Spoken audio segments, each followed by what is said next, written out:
Book of Heaven, Volume 23, December 6, 1927. State of the Soul. How sorrow and bitternesses do not enter the divine will, because they are human births. The divine way. How the divine will has its life in the midst of creatures, and how they hamper it. How each act done in and for it is a divine signature that circulates. Example. I continue in my abandonment in the divine fiat, and since I was totally without my highest good, Jesus, I felt such bitterness and sorrow that I am unable to express it, but at the same time, I felt imperturbable peace and the happiness of the light of the supreme volition. So I thought to myself, what change in my poor soul!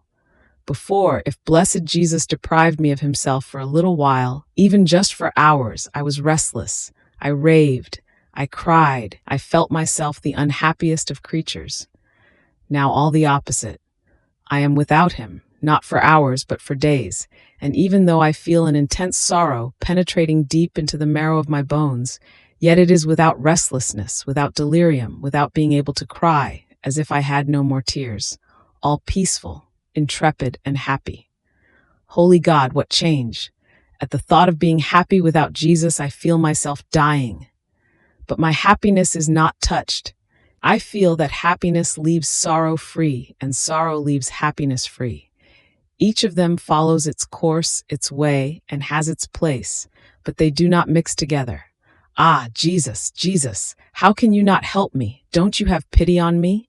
How can you not run, not fly to her, the little daughter of your will, whom you said you loved so much?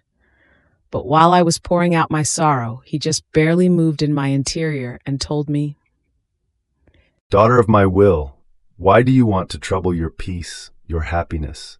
Know that where my will reigns, it is like a noble divine queen. It possesses immense joys and happinesses without end. Sorrow, tears, bitternesses are born in time, all births of the human will. They are not born in eternity, nor are they births from it.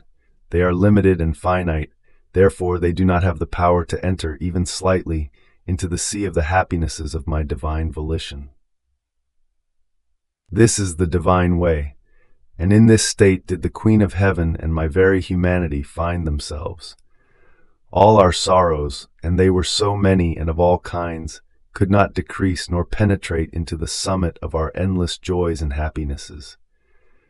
So before, your restlessness, your tears and disturbances when you would not see me for a little while, were the remains of your human will. But mine does not admit these weaknesses, and since by nature it does not possess them, wherever it reigns, it dominates sorrow as queen. It makes it circulate, but it does not permit that it enter into its happiness with which it has filled its creature by reigning in her.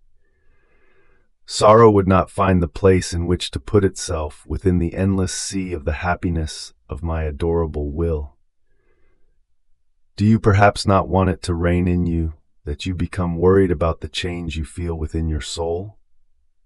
My divine will has its life, and when the soul opens the doors of her will to let it enter and dominate, it enters into the soul and carries out its life in her, fully divine, and queen as it is, it forms in her its life of light, of peace, of sanctity, of happiness. And the creature feels all of its goods as her own properties, and if she feels sorrow, she feels it in a divine way, which brings no harm to all that my divine will has communicated to her. On the other hand, with one who does not open the doors to it, to let it enter and dominate, its life remains suspended in the creature, hampered and without being carried out. It happens to my divine fiat as it could happen to a creature who wants to bring all goods to another creature, and this one, with horrendous ingratitude, binds her feet and her hands in order not to let her get close. She closes her mouth so as not to let her speak. She blindfolds her so as not to be looked at. Reduced to such a state, how can she do to her the good she would want to do, if the other one binds her feet in order not to let her get close, her hands so as not to receive the good which she is bringing to her, her mouth so as not to let her tell what she is bringing, her eyes so as not to be drawn by her gazes to open the door to her, What sorrow would this not be for the bearer of so much good? In this state is my will put by creatures when they do not open the doors of their will to let it carry out its life.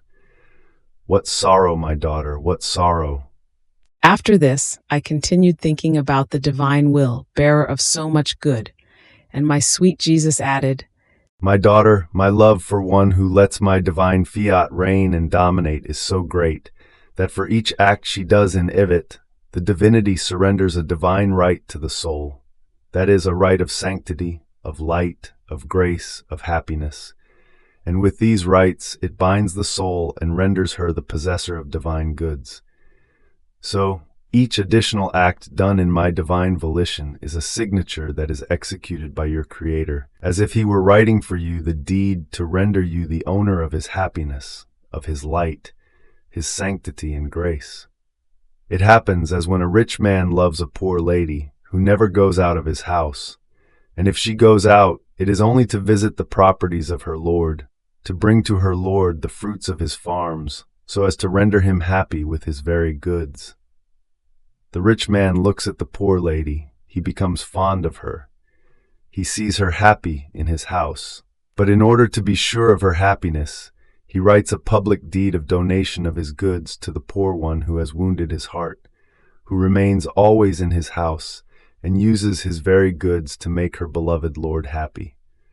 So it is for one who lives in our divine will. She lives in our house. She uses our goods to glorify us and make us happy. The disparity between her and us would cause us pain. It would weigh upon our paternal heart. But since no pains or unhappinesses can enter our divine volition, we act with magnanimity. At each act of hers we place our signature, writing the deed of donation of our goods to make her happy and rich of our very happiness.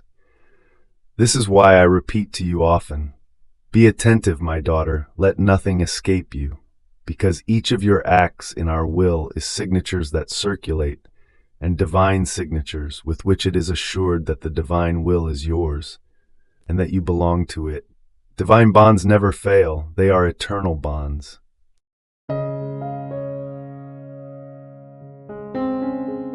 Thank you for being a part of our community here at Divine Will app. If you enjoy listening to Jesus' lessons on how to live in the divine will, please give this video a thumbs up. Your likes help us reach more souls yearning to live in the kingdom of the divine will. We'd love to hear your thoughts and reflections, so drop a comment below. Your insights not only enrich our community, but also inspire others on their spiritual journey. And don't forget to subscribe to our channel. By joining us, you're helping to spread the news of the kingdom of the divine will, so that together we can bring His kingdom to reign on earth as it is in heaven. In the divine will, always.